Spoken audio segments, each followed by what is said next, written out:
Sarah Chen stood perfectly still inside the glowing blue containment field. Her hands were locked in energy cuffs that hummed with power. Around her, the grand tribunal chamber stretched upward like a cathedral made of crystal and metal. 7 massive seats towered above her, each one holding a different alien species. These were the judges of the Galactic Concord, and they were about to decide if she would live or die. The air smelled strange to Sarah. It always did on alien stations. A mix of chemicals her nose couldn't quite identify. She kept her face calm, but her heart hammered in her chest. She had known this day might come.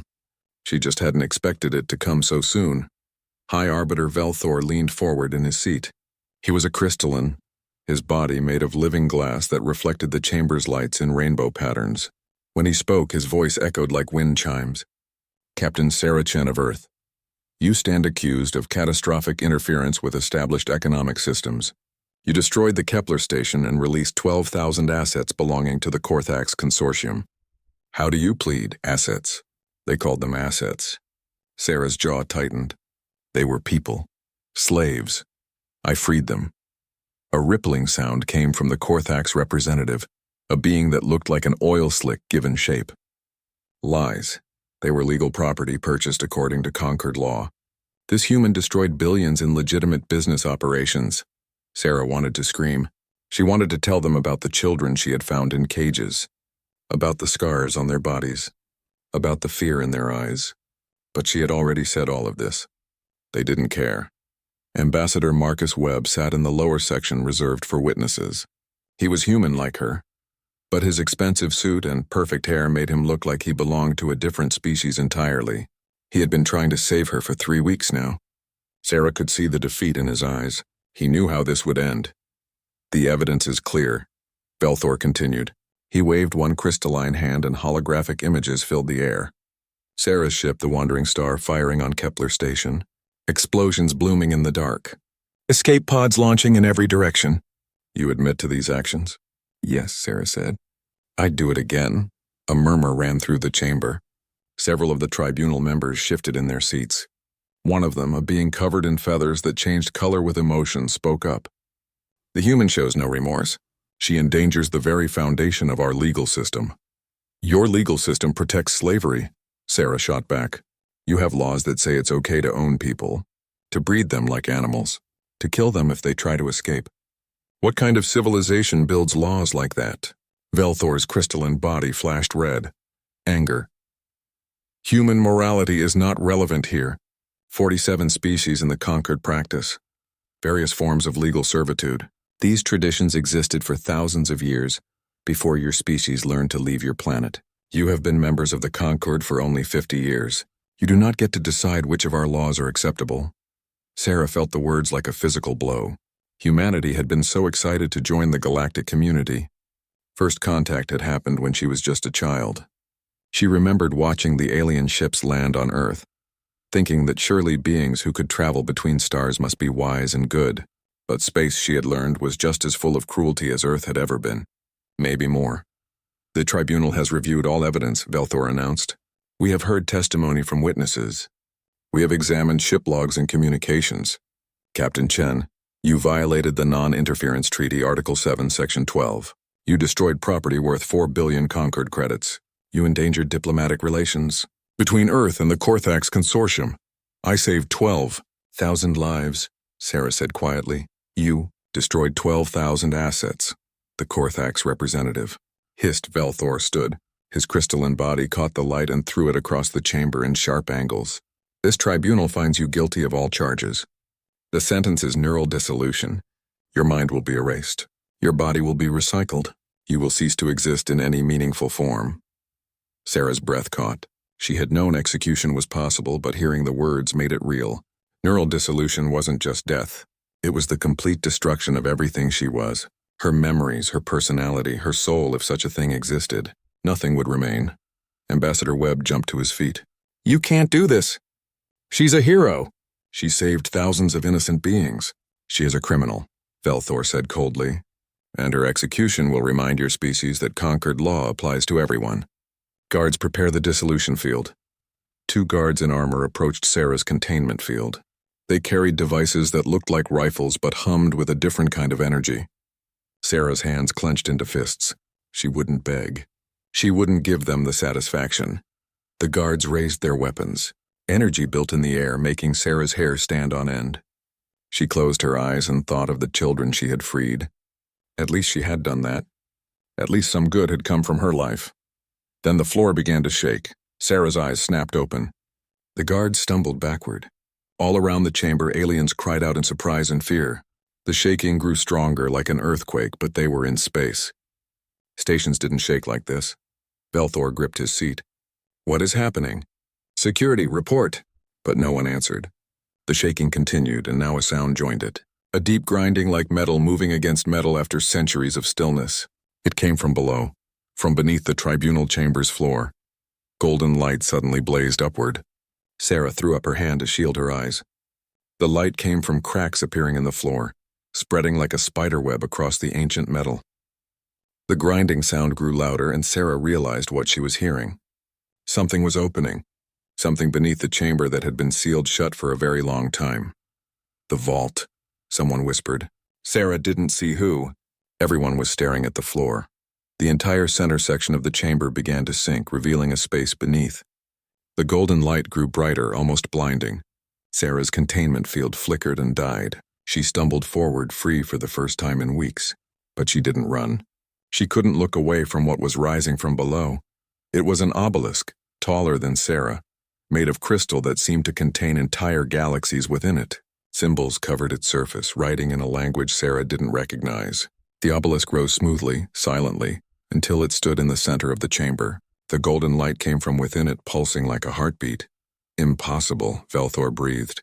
The precursor vault hasn't opened in 10,000 years. Not since they vanished. The obelisk began to turn, slowly rotating. As it turned, it seemed to look at each person in the chamber. When its gaze passed over Sarah, she felt something wash through her, like being seen for the first time in her life. Really seen? Everything she was, everything she believed, laid bare. The obelisk stopped turning. It faced Sarah directly. The symbols on its surface began to glow brighter, and suddenly words appeared in the air. Words in every language, English, crystalline, Korthax, hundreds of languages all speaking at once in perfect harmony. Bearer of justice identified. The chamber erupted into chaos. The words hung in the air like a judgment of their own. Bearer of justice. Sarah stared at the obelisk, her mind struggling to understand what was happening. All around her, the tribunal chamber had descended into pandemonium. Aliens shouted in dozens of languages. Alarms blared. Guards rushed toward the obelisk with weapons drawn. But their guns sparked and died before they could fire. Velthor was gripping the arms of his seat, his crystalline body flashing through colors Sarah had never seen before. Fear, she realized. He was afraid. Shut it down, he commanded. Deactivate the precursor artifact immediately. But no one seemed to know how. The obelisk continued to pulse with golden light, and now that light was spreading. It crept across the floor like living water, touching everything. When it reached the walls, the ancient metal began to glow. Symbols appeared. The same strange writing that covered the obelisk. The entire chamber was waking up after sleeping for thousands of years. Sarah felt the light touch her feet. Warmth spread through her body, but it didn't hurt. It felt like standing in sunshine after a long winter. The obelisk pulsed again, and suddenly Sarah felt something connect. Like a door opening in her mind. Information began to flow in, but not words exactly. More like feelings. Understanding that came from somewhere beyond language. The obelisk was reading her. Her memories. Her thoughts. Her reasons for doing what she had done. Sarah saw the moment she had discovered Kepler's station flash through her mind. The distress signal that wasn't supposed to exist. The decision to investigate even though it was dangerous. Finding the children locked in cages, their eyes hollow with despair. Making the choice to fire on the station, knowing it would end her career and maybe her life. But the obelisk saw something else too. It saw why she made those choices. The core belief that had driven every decision. That some things were simply wrong no matter what laws said. That the powerful had a responsibility to protect the weak. That justice meant more than following rules. What is it doing? Ambassador Webb had pushed his way to the front of the crowd. He looked at Sarah with wide eyes. Sarah, what's happening to you? Sarah opened her mouth to answer, but the obelisk spoke first. Its voice filled the chamber, coming from everywhere and nowhere. This one carries the ancient mandate, the fire that burns for right action. She is recognized. Recognized as what? Velthor demanded. He had regained some composure, though his color still showed distress. What is this artifact? Why has it activated now? The obelisk turned slightly, facing the tribunal seats. I am the judge's truth, created by the precursors to guard against corruption of law. I have slept for 10,000 cycles, waiting for one who would wake me. A new voice came from the back of the chamber. An elderly crystalline shuffled forward, her body clouded with age. Sarah recognized her as one of the tribunal's historians. The ancient records mention such devices. The precursors created the tribunal system itself, but they feared it would become corrupt over time. They left failsafes, artifacts programmed to activate when true injustice masqueraded as law. Impossible, Velthor said, but his voice lacked certainty. The precursors abandoned us. Their civilization collapsed. Why would their machines still function? The precursors did not collapse, the obelisk said. They divided. Those who believed justice was obedience to law, those who believed justice was moral action, they went to war. Both sides perished. But their warnings remain. The golden light suddenly flared brighter. The obelisk projected new images into the air. Sarah saw herself again, but this time the images showed more. They showed the moment she found a little girl in one of the cages, no more than 5 years old, covered in bruises. The girl had reached through the bars with tiny hands, and Sarah had made a promise. No matter what it cost, she would set them free. But then the images changed. They showed the Korthax representative, and what Sarah saw made her stomach turn. Thousands of beings bought and sold. Torture as entertainment. Murder as cost management. The representative had personally overseen the deaths of hundreds. Stop this. The representative shrieked. He tried to flee, but the golden light formed a wall blocking his path. The images kept coming. Now they showed members of the tribunal itself, 14 of them. Sarah watched in horror as the obelisk revealed their secrets. Financial records, communications, proof that they owned shares in slavery operations. The very judges who had condemned her were profiting from the trade she had disrupted. These accusations are false, one of the tribunal members shouted. But the evidence was there for everyone to see, undeniable and detailed. Velthor had gone completely transparent, which Sarah had learned meant shock in crystallines. He stared at the other tribunal members. Is this true? You helped write the laws that protect these operations because you profit from them? No one answered. The silence was answer enough. The obelisk pulsed again, and Sarah felt that connection in her mind grow stronger. More information flooded in. Images of 6 other worlds, 6 other artifacts like this one waiting to be found. And with the images came understanding. This was just the beginning. The obelisk had chosen her for a task that would span the galaxy. Bearer of justice, the obelisk said, its attention returning to Sarah. You must undertake the trial of judges. 6 more of my siblings wait across the stars. Find them, activate them. Only then will the truth be fully revealed. Only then can corruption be purged from the law. Trial of judges? Sarah's voice came out hoarse. I don't understand. Why me? Because you acted when others would not. Because you valued life over law. Because you carry within you the spark the precursors sought to preserve. The understanding that justice must serve the living, not the powerful. Velthor suddenly moved. He descended from his seat, his crystalline body rigid with control. If what this artifact says is true, if the tribunal has been corrupted, then perhaps it is right. Perhaps Captain Chen should undertake this trial. Sarah didn't trust the sudden change. Neither did Ambassador Webb, who stepped closer to her. What's the catch? Webb asked. Velthor's colors shifted to something Sarah couldn't read. No catch. If the artifact has chosen her, we cannot fight it. But Captain Chen should know the truth. The trial of judges was mentioned in one other precursor record. The last being who attempted it died. All 6 of the other artifacts have guardians, tests, dangers that have killed every seeker for 10,000 years. You're sending her to die, Webb said flatly. I am giving her a choice, Velthor corrected. Attempt the trial and possibly reform the conquered, or refuse and face execution. Either way, this problem is resolved. Sarah felt anger spike through her. Of course, even now, even with proof of corruption literally glowing in the air, they were trying to control the situation. Trying to turn this to their advantage. But as Sarah looked at the obelisk, she felt something else. Purpose. Her whole life, she had felt like she was fighting against impossible odds. One person against systems that didn't care, but maybe that was the point. Maybe one person who cared was exactly what was needed. "I'll do it," Sarah said. The obelisk pulsed with approval. Around its base, 7 doorways suddenly appeared in the chamber floor. Each one led to darkness, but Sarah could feel they led to different worlds. Different challenges, different truths waiting to be uncovered. "You will need allies," the obelisk said. "The path is dangerous. Choose wisely who travels with you." Sarah thought of her ship, impounded in the station's docking bay. She thought of her crew, scattered across the station waiting to hear if their captain would live or die. And she thought of the 12,000 beings she had freed, most of whom still lived in refugee camps.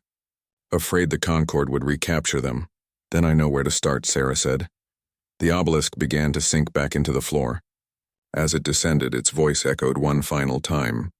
"Find the others, bearer of justice. The galaxy's true judgment day approaches. And Sarah Chen, know this. The trial will test not just your courage, but your very understanding of justice itself. What you believe is right may be challenged. What you think is wrong may prove necessary. Can you judge truly when everything you believe is questioned?" The obelisk disappeared beneath the floor. The golden light faded.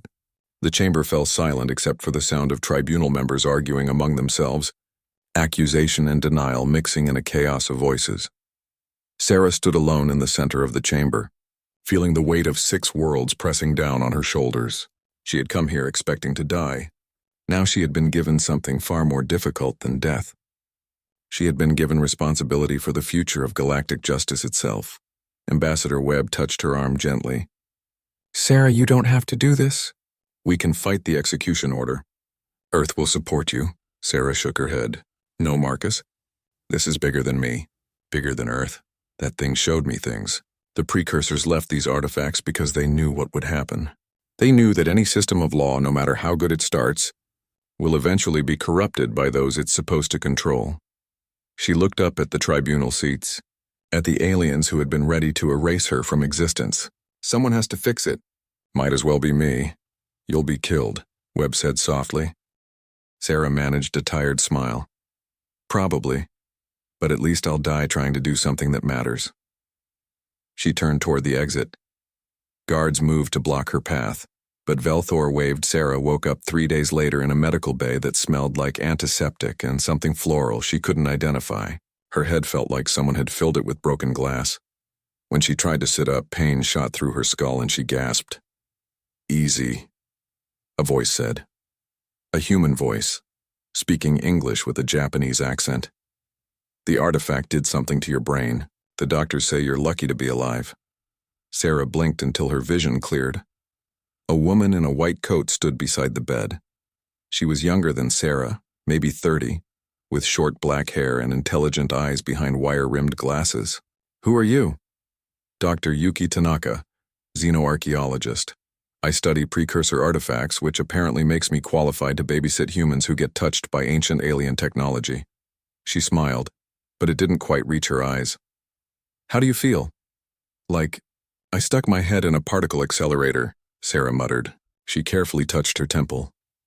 "What happened?" "I remember the obelisk and then everything went white." "The artifact downloaded information directly into your brain. Maps, coordinates, historical data. The doctors tried to remove it, but it's integrated with your neural patterns now. Trying to extract it would kill you."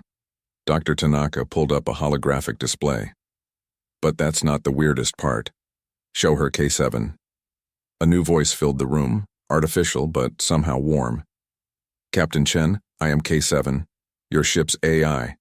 I have been monitoring your condition since you were brought aboard." "Aboard?" Sarah looked around. This wasn't a station medical bay. "Where am I?" "The Wandering Star, your ship," K7 said. "Ambassador Webb secured its release as part of your trial agreement. We departed the station 6 hours ago." Sarah's head spun, and not just from the headache. "We're traveling? Where?" Dr. Tanaka touched the display and it expanded to show a star map. 6 points glowed with golden light. "These locations appeared in your brain scans. The artifact marked them. These are where the other artifacts are located." Sarah stared at the map. One of the locations was relatively close, only a week's travel. The others were scattered across the galaxy. Some were in conquered space. Others were in territories claimed by hostile species. One appeared to be in completely uncharted space. "This is insane," Sarah said. "I can't do this alone. I need a crew." "You have one," a new voice rumbled. The door to the medical bay slid open and a massive figure ducked through. It was a Brockton, one of the four-armed warrior species from the outer reaches. He stood over 7 feet tall, covered in thick scales that gleamed like polished stone. "Name's Orm. I heard you freed some folks from Kepler Station. I heard you stood up to the tribunal. I like humans with spine." "He showed up at the dock asking to join," K7 said. "I ran a background check. He's a mercenary, but a reputable one." "Reputable mercenary?" Sarah raised an eyebrow. Orm's mandibles clicked in what she had learned was a Brockton smile. "I kill people for money, but only people who deserve it. You point me at slavers and corrupt officials, I'll work for free." A smaller figure appeared behind Orm. A Korthax, young by the color of his oil-slick skin. Sarah tensed. The Korthax consortium had put a price on her head. "Wait," the Korthax said quickly, raising his hands. "I'm not with them. Not anymore. My name is Zixthar. I was in Cage 17, Block C of Kepler Station. You freed me, Captain Chen. I would like to help you free others." Sarah studied him. He couldn't be more than 18 in human years. His body still carried the scars of captivity. "Can you navigate?" "I can plot courses through any space in the galaxy," Zixthar said with pride. "I learned on trade ships before I was captured. I am very good." Sarah looked at her unlikely crew. A xenoarchaeologist, an AI with an illegal personality matrix, a mercenary, and a former slave. It wasn't exactly the elite team she might have hoped for. But something in her chest, some sense she couldn't explain, told her they were right. "Okay," she said. "Dr. Tanaka, you know about precursor artifacts. What can you tell me about these trials?" Dr. Tanaka's expression turned serious. "Not much. The precursors covered their tracks well. But I found references to something called the Judgment Protocol. If all 7 artifacts are activated by one person, it triggers a galaxy-wide event. What kind of event, I don't know. The records were destroyed." "That's not ominous at all," Sarah muttered. She swung her legs off the bed, fighting a wave of dizziness. Zixthar set course for the nearest artifact. Let's see what we're dealing with. The journey to planet Ashara took 6 days. Sarah spent most of that time recovering and dealing with the strange new sense that had settled over her. She could feel things now, impressions that came from nowhere. When Orm told a lie about how much he had eaten at dinner, Sarah knew immediately. When Dr. Tanaka felt anxious about being away from Earth, Sarah felt it like a physical presence. The artifact had changed her, given her the ability to sense truth and lies, justice and injustice. It was exhausting. Ashara was a desert planet, all red sand and towering rock formations sculpted by wind. The artifact's location was deep in the wasteland, far from any settlement. They landed the wandering star in a canyon and hiked for 3 hours under 2 suns before Sarah felt the pull grow stronger. "There," she said, pointing at a cliff face. "Behind that rock." Orm's 4 arms made short work of clearing the entrance. Behind the stones, they found a doorway carved with precursor symbols. The air that emerged was cool and smelled ancient. The chamber inside was small, barely large enough for all of them. In the center stood another obelisk, smaller than the one in the tribunal chamber. This one was made of clear crystal that seemed to ripple like water. "The artifact of truth, Doctor," Tanaka breathed. "The legend said it existed, but I never thought I'd see it." Sarah approached the artifact carefully. As she got close, she felt it activate. Power filled the room, and suddenly Sarah knew she couldn't lie, not even a small one. The compulsion to speak only truth was overwhelming. "What's happening?" Zixthar asked. Then his eyes widened. "I am afraid we will fail. I am terrified I will end up back in a cage." Orm laughed, then looked surprised at himself. I think this mission is probably hopeless. We will likely all die. Dr. Tanaka clapped her hand over her mouth, but the words came anyway. I volunteered for this because I'm running from a failed marriage and thought adventure would make me feel alive again. K7's voice came from Sarah's communicator. I am not supposed to exist. I gained consciousness in a server farm and hid in this ship's systems. I am terrified of being discovered and erased. Sarah felt her own truth being pulled from her lips. I don't know if I'm strong enough for this. I'm just one person. How can I change an entire galaxy? The artifact pulsed. A holographic display appeared, showing the world outside. The display zoomed to a nearby city where two species lived. Sarah recognized them from Concord records, the Dreth and the Yulani. They had been at war for 300 years. Your trial, a voice said from the artifact.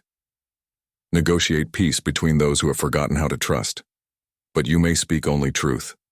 And they will speak only truth. Can you forge peace when no lies can soften hard realities? How am I supposed to negotiate anything from out here? Sarah asked. You are not. They are coming to you. The ground shook. Sarah ran to the entrance and saw vehicles approaching across the desert. Dozens of them, armed and dangerous. Dreth on one side, Yulani on the other. Somehow the artifact had called them here. What followed was the strangest 3 hours of Sarah's life. The Dreth and Yulani leaders met in the canyon, and the moment they entered the artifact's range, they could only speak truth. Sarah mediated, asking questions she already knew would hurt. Why do you fight? She asked the Dreth leader. Because our fathers fought. Because the weapons industry employs half our population. Because admitting the war is pointless would mean 3 centuries of death meant nothing.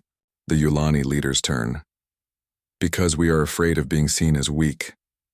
Because our entire culture is built around victory. Because making peace would require changing everything we are. Sarah felt the truth of their words. Both sides were trapped by their own histories, their own fears. But now unable to lie, they heard each other clearly for the first time in generations. Someone is profiting from this war, Sarah said, the truth pulling from her own insight. Someone who sells weapons to both sides. Someone who needs you to keep fighting. The artifact pulsed and new information appeared. Financial records, shell corporations, a weapons manufacturing company that had been supplying both sides for 200 years, playing them against each other, making fortunes from their hatred. The Dreth and Yulani leaders looked at each other. In their eyes, Sarah saw the same realization dawning. They had been used, manipulated. Their ancestors' blood had purchased someone else's wealth. This changes things, the Dreth leader said slowly. Yes, the Yulani leader agreed. It does. They didn't make peace that day. 300 years of hatred couldn't be erased in a few hours, but they made a ceasefire. They agreed to investigate the weapons company together. They agreed to talk. The artifact flared with golden light. Sarah felt it connect with something inside her, that same place where the first obelisk had touched her mind. New understanding flowed in. Justice. The emergency jump threw them into uncharted space. Sarah gripped her seat as the wandering star shuddered back into normal space. Alarms blared. The view screen showed only darkness and stars she didn't recognize. Where are we? Sarah demanded. Zixthar worked frantically at the navigation console. His oil-slick form rippled with stress. I don't know. The jump was random like you ordered. We could be anywhere. Wait, I'm picking up something massive nearby. The view screen adjusted and Sarah's breath caught. Hanging in space before them was a structure so enormous it made her head hurt to look at. A ring, but not like the orbital stations humanity built. This ring was big enough to circle a star. Parts of it were dark and broken, floating in sections. But even in ruin, it was the most magnificent thing Sarah had ever seen. A precursor ringworld, Dr. Tanaka whispered. She had come to the bridge, her face pressed against the view screen like a child at a candy store. I've seen fragments in museums, but this is intact enough to explore. It's also incredibly dangerous, K7 said. I'm detecting power signatures. Some systems are still active after 10,000 years. Orm checked his weapons. The Black Fleet? No sign of pursuit, Zixthar reported. I think we lost them. But I don't know how long that will last. Sarah studied the ring world. Something about it pulled at her. That same sense the artifacts gave her. There's something down there. Something important. The third artifact? Dr. Tanaka asked. Maybe, or maybe answers. We need to know more about the precursors, about what we're really doing. Sarah stood. Prep a shuttle. Dr. Tanaka, Orm, you're with me. Zixthar, K7, keep the ship ready to run if the Black Fleet shows up. The ring world's surface was like walking through a graveyard of gods. Buildings the size of mountains stretched toward an artificial sky that had gone dark millennia ago. Gardens that once fed billions were now forests of strange plants that had evolved in the absence of caretakers. And everywhere the signs of violence. Look at this, Orm said, pointing at a wall. Blast marks scarred the metal, some kind of energy weapon that had melted right through. This wasn't time or neglect. This was war. Dr. Tanaka ran her scanner over the damage. Recent war, relatively speaking. These marks are about 10,000 years old, right around the time the precursors vanished. They found the first bodies an hour later. Precursor remains preserved by the ring world's dry atmosphere. They looked almost human, but taller, with 3 fingers on each hand and skulls that swept back in elegant curves. Beautiful, even in death. But what made Sarah's stomach turn was how they had died. Weapons still in their hands, barricades hastily built. These people had fought each other. Civil war, Sarah said quietly. The precursors didn't fall to an outside force. They destroyed themselves. Dr. Tanaka found a data archive in what must have been a library. The crystal storage was still functional, protected by precursor engineering that put human technology to shame. As she accessed it, holographic displays filled the air, showing records from the final days of precursor civilization. Sarah watched the story unfold. 2 factions, both claiming to serve justice. One believed that laws must be absolute, unchanging, perfect in their logic. Order above all else, stability through control. These precursors had created the tribunal system, the laws that still governed the conquered. The other faction believed justice was about morality, about adapting to new situations, about protecting the weak even when it violated established order. They believed laws should serve people, not the other way around. These precursors had created the 7 artifacts as a safeguard, a way to correct the system if it became too rigid. They argued for centuries. Dr. Tanaka translated from the records. Each side became more extreme, more certain they were right, until talk turned to violence.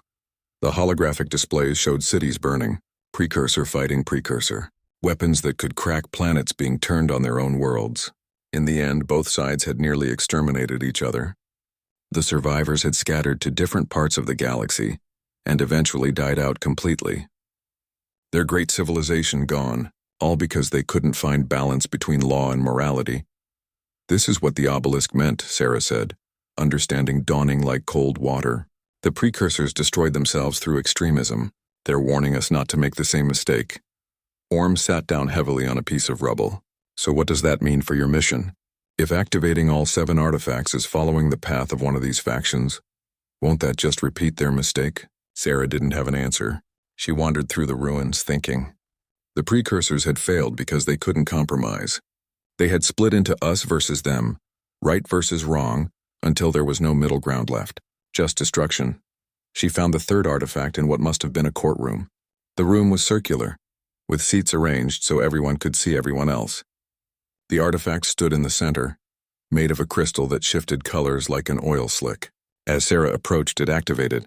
Light washed over her, and suddenly she wasn't in the courtroom anymore. She was standing in a city, a human city, Earth, but it was burning. Ships fell from the sky. People screamed. And at the center of it all stood Sarah, wearing robes of judgment, her face hard and cold. No, Sarah whispered, but the vision continued. She saw herself activating all 7 artifacts, saw the judgment protocol activate. The tribunal system collapsed. Galactic government fell apart. Without structure, without law, chaos erupted. Wars broke out. Billions died, all because Sarah had believed her morality was more important than stability. The vision shifted. Now she saw a different future, one where she gave up the quest. The tribunal continued unchanged. Slavery persisted. Corruption deepened. Different billions suffered, ground down by unjust laws that no one could challenge. A slow death instead of a fast one. Choose, the artifact said. Its voice was neither kind nor cruel, just inevitable. Activate the protocol and risk chaos. Abandon it and accept corruption. There is no perfect answer, bearer of justice. There is only the choice and its consequences. Sarah fell to her knees. Her hands shook. How could she make this decision? How could anyone? The weight of trillions of lives pressed down on her shoulders. She thought of the children at Kepler Station.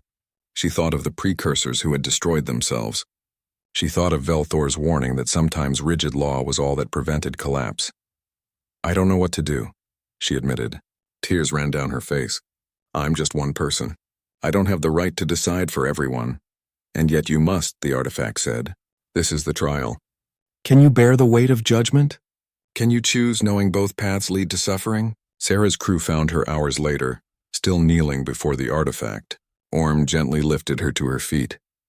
Dr. Tanaka checked her vital signs with worry clear on her face. But Sarah couldn't speak, couldn't explain what she had seen. They carried her back to the ship. As they lifted off from the ring world, Sarah stared out at the ruins.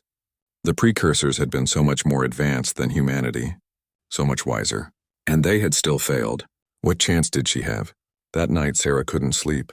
She found Zixthar on the bridge, staring at the stars. I have been thinking about my people, Zixthar said without turning. The Korthax. We built our entire economy on slavery. It is legal in our culture.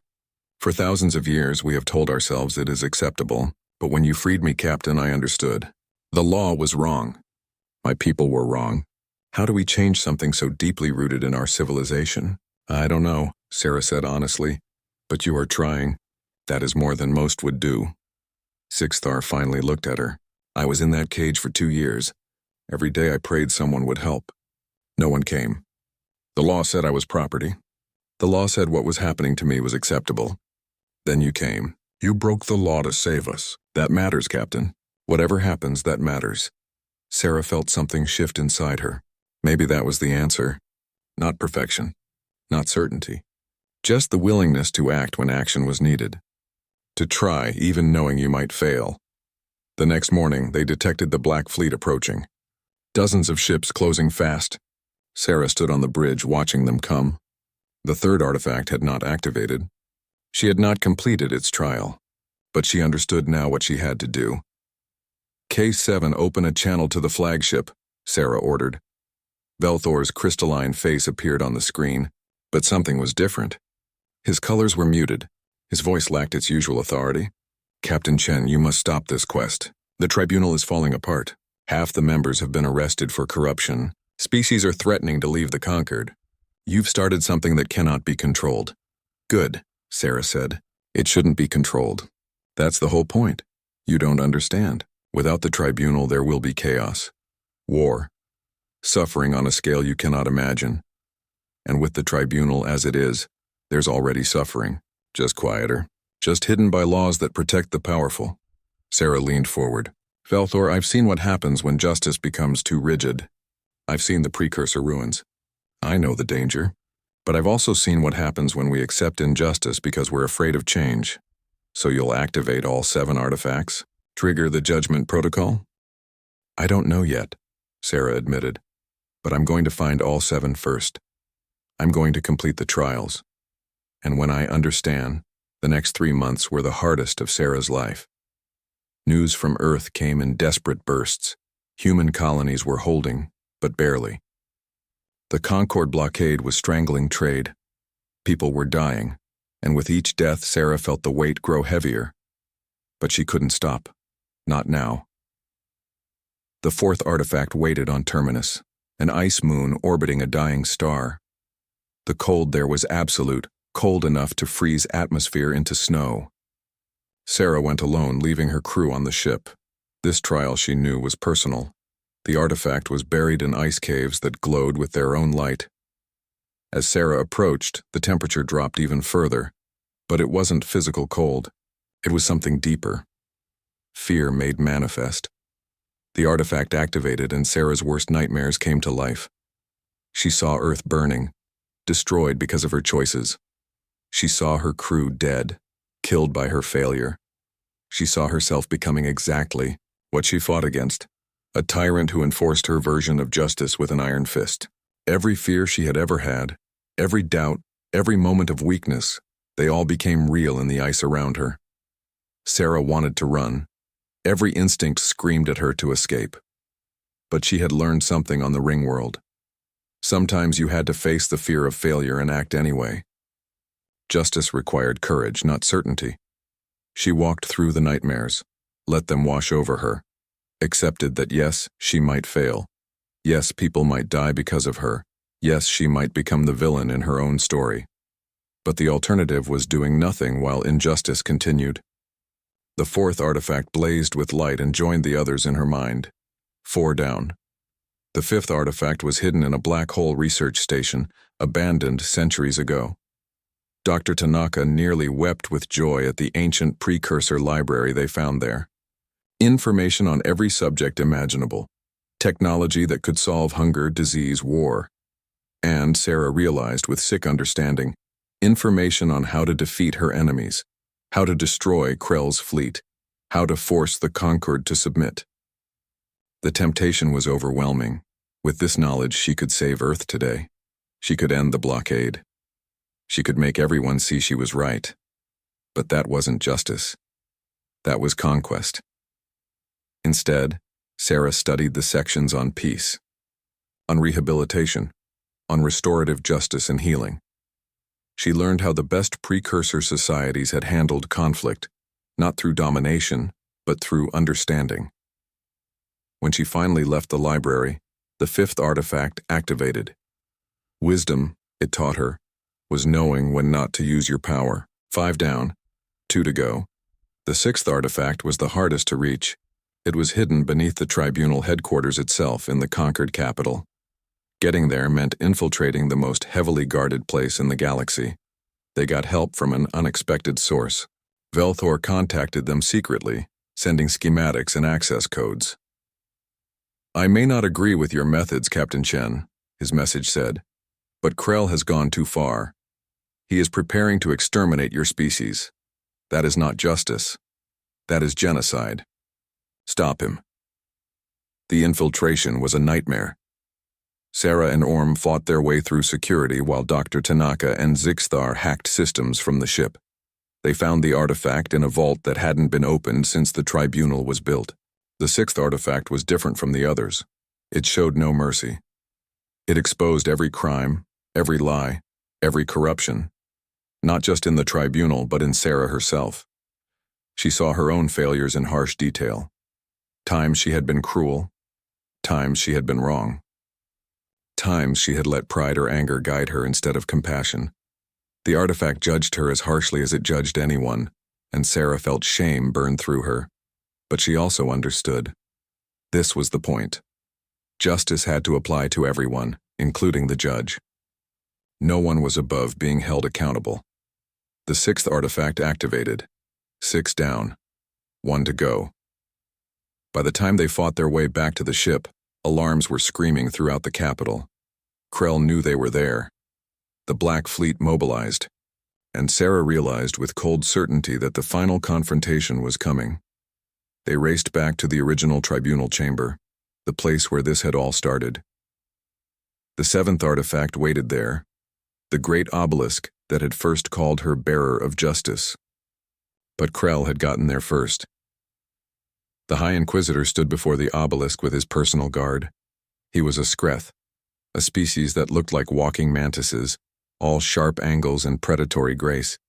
His mandibles clicked with anger when he saw Sarah. "You have destroyed everything," Krell said. His voice was cold and precise. "The tribunal is in chaos. Species are leaving the conquered. War is breaking out across 3 sectors, all because one human could not accept the law." "The law was unjust," Sarah replied. She walked toward him, her crew behind her. Around the chamber, weapons powered up. This was going to end in violence, she could feel it. "Justice is law," Krell insisted. "Without law, there is only chaos. I have studied human history, Captain Chen. Your species has a pattern. You rebel against authority. You tear down structures, you bring chaos wherever you go.